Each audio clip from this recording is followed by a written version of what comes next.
వినాయక చవితి వస్తే చాలు మట్టి వినాయకుడిని చేసి ఊరేగించేవాళ్ళం.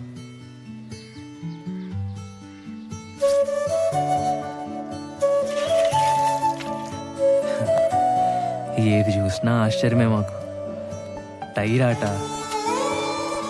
కొబ్బరాకులతో చేసే కళ్ళజోళ్ళు, బచ్చాలాట, ఆదివారం 9 గంటలకు వచ్చే పంచతంత్రం, వీడియో గేమ్లు, ఉయ్యాలాట, జామాకులతో చింతపండు కలుపుకొని తినేవాళ్ళం తెలుసా.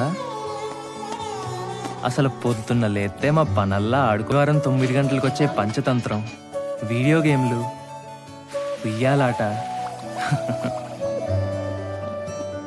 జామాకులతో చింతపండు కలుపుకొని తినేవాళ్ళం తెలుసా.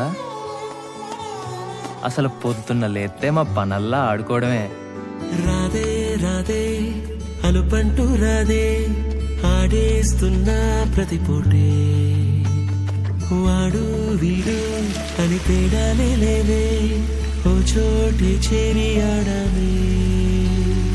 అమ్మా నాన్నల్ని ఎంతో విసిగించి మాటే వినదంట వయసే, ఇప్పుడే గుర్తొస్తే అన్ని వదిలేసి మా గుండె తిరిగేదా చోటే.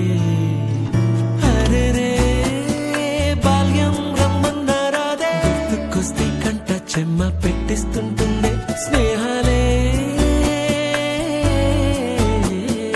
గుండె మీద వేసిపోయే పచ్చబొట్టెలే.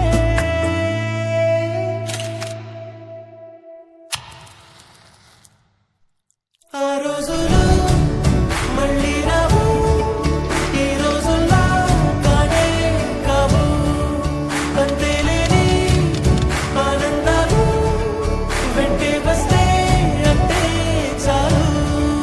ఆ రోజులు మళ్ళీ రావు, ఈ రోజుల్లో కానే కావు, అంతేలేని ఆనందాలు వెంటే వస్తే అంతే చాలు.